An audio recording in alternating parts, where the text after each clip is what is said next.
primeiro bloco, tivemos uma visão geral da carta encíclica do Papa Francisco. Neste bloco, lançaremos um olhar para o conteúdo do primeiro capítulo da Laudato Si, onde o Papa apresenta um mapa dos vários aspectos da crise ecológica. Para isso, ele conta com as mais recentes aquisições científicas no campo socioambiental. Vejamos então o que está acontecendo com nossa casa.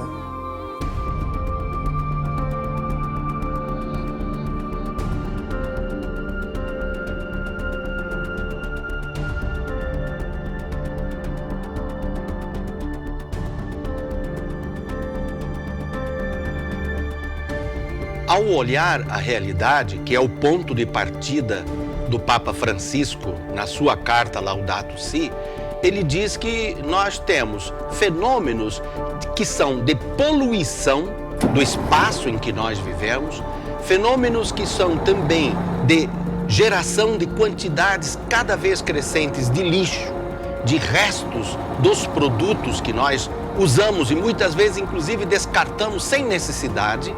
E por outro lado, nós também percebemos que a atmosfera está contaminada principalmente com aquilo que é jogado no espaço a partir do processo industrial, a partir dos transportes nas grandes cidades, a partir principalmente do uso de fontes fósseis para produzir energia. E por isso que o Papa vai dizer duas coisas importantes sobre isso. Ele diz que estes problemas são ligados à cultura do descarte. Significa que nós estamos tão acostumados a isso que nós achamos normal que se jogue tanto lixo, que se jogue tanta poluição para a atmosfera, que se jogue inclusive isso que vai depois produzir o aquecimento. E esse aquecimento provoca mudanças climáticas, que ele define assim: as mudanças climáticas são um problema global com graves implicações ambientais, sociais, econômicas, distributivas e políticas, constituindo atualmente um dos principais desafios para a humanidade. Então, isso significa que nós temos o desafio de mudar. Nós precisamos mudar o nosso estilo de vida, nós vamos precisar mudar também, e aí com uma ação política, o modo como nós produzimos as coisas que nós precisamos e também o modo como nós consumimos, para que então nós entremos num diálogo com a natureza e ela possa voltar a viver mais equilibradamente e nós também tenhamos um melhor meio ambiente para a vida. Um melhor meio ambiente para a vida. Neste quesito, Francisco fala de outra questão muito séria ligada ao consumo da água. Em primeiro lugar, ao falar do consumo de água, devemos ressaltar o seguinte: todos nós temos em casa uma situação de salário, portanto, aquilo que nós temos como receita, e embora a gente queira fugir das despesas, elas estão sempre correndo atrás de nós. Pois bem, temos que olhar aí o equilíbrio entre a receita, aquilo que recebemos, e a despesa, aquilo que gastamos. Na questão da água, funciona da mesma forma. Temos na natureza uma disponibilidade que é determinada pelas condições do clima e das outras variáveis que estão no ambiente. E isto, como a própria encíclica ressalta, tem enormes diferenças de um lugar para outro no planeta. Então, o que ocorre? Nós temos que conhecer a disponibilidade para, em função dela, dimensionar os consumos. Nós temos 3 usos que provocam alteração nos mananciais que nós lançamos mão. Eles são a irrigação, ou o uso da água para a plantação, para os cultivos e tudo mais, que representam algo em torno de 70% de toda a água que é retirada dos mananciais. Em segundo lugar, temos o uso industrial, aonde impera a questão do jogo econômico em função de lucros e de ganhar sem gastar muito com a natureza. Então, 20% de toda a água retirada dos mananciais é utilizada no uso industrial. E, por fim, o uso urbano. O uso urbano refere-se àquela água que é tornada potável e que nós fazemos questão todos os dias de abrir a torneira na nossa casa e saber que ela está disponível para nosso uso. Veja só, a importância dessa encíclica em função do tema abordado. Os impactos ambientais poderiam afetar milhões de pessoas, sendo previsível que o controle da água por grandes empresas mundiais possa transformar-se em uma das principais fontes de conflitos deste século.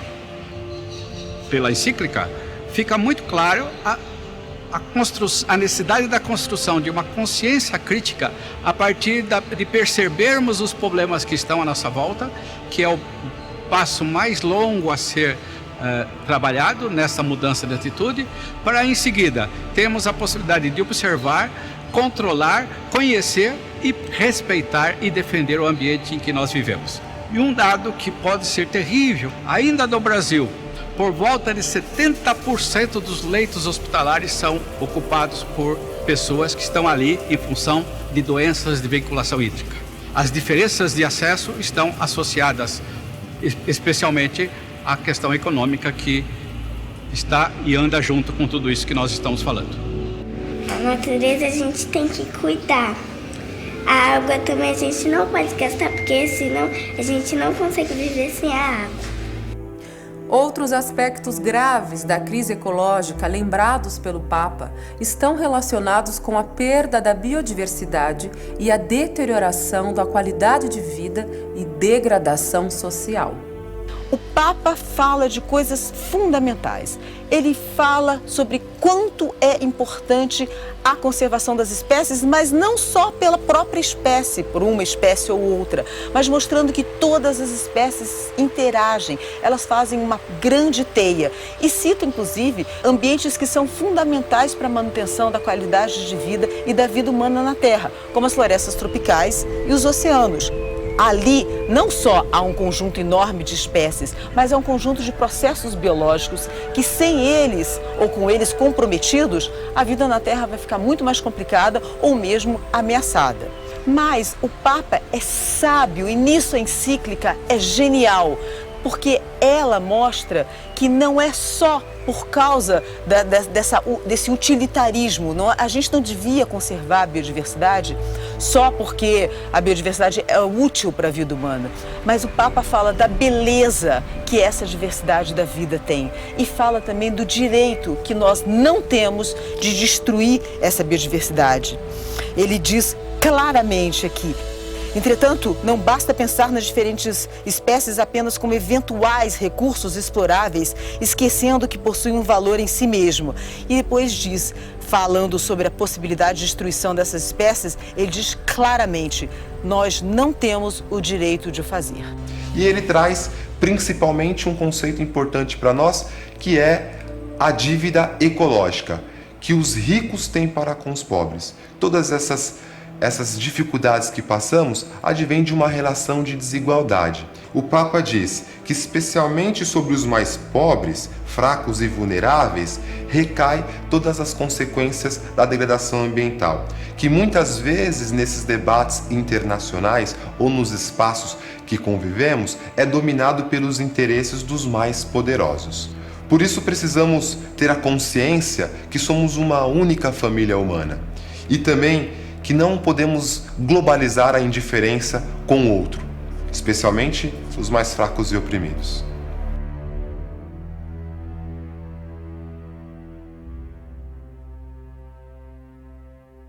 Nós não podemos deixar de reconhecer que uma verdadeira abordagem ecológica sempre se torna uma abordagem social, que deve integrar a justiça nos debates sobre o meio ambiente para ouvir tanto o clamor da terra como o clamor dos pobres.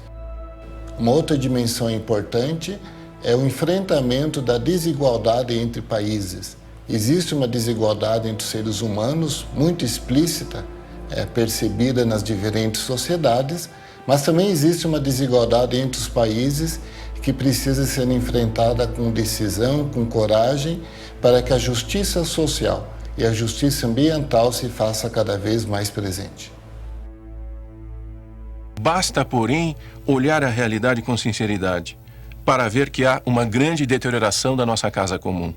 Como ele próprio tinha dito na exortação Evangelii Gaudium, a realidade precede a ideia.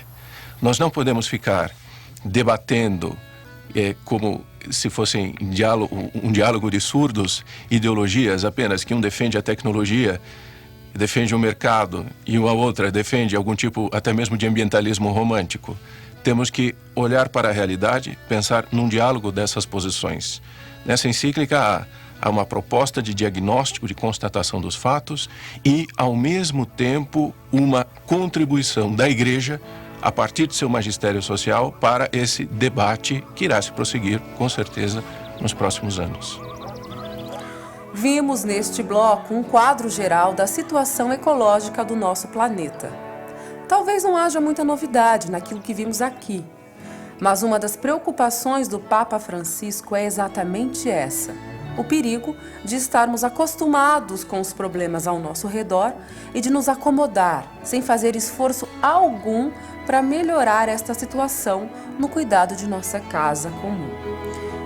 Pense um pouco sobre isso. Compartilhe os seus sentimentos com a sua família, com a sua comunidade.